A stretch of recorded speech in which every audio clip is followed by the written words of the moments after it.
அக்கா ஐஸ்கிரீம் வாங்கி சாப்பிடலாமாக்கா? நம்ம வீட்டு காசே இல்லடா, எப்படி ஐஸ் வாங்கி சாப்பிடுது? அக்கா ஸ்கூல்ல நோட்டு வாங்க சொன்னாங்களே. ஆமா, நோட்டு வாங்க 100 ரூபாய் ஆகிட்டு ஆயிட்டு போய் சொல்லி வாங்கிக்கலாம். பொய் சொல்ல போறீங்களா?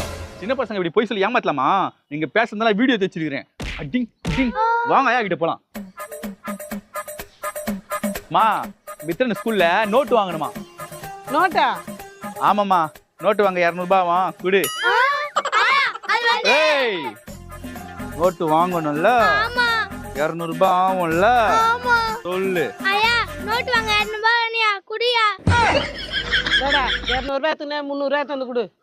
சரிம்மா வாங்க போலாம். சின்ன பசங்க ஏமாத்த கூட சொன்னா நீ ஏமாத்துற. நான் சின்ன பசங்க தான் ஏமாத்த கூட சொன்னேன். நான் பெரிய பையன், ஏமாத்தலாம் முடியுமா?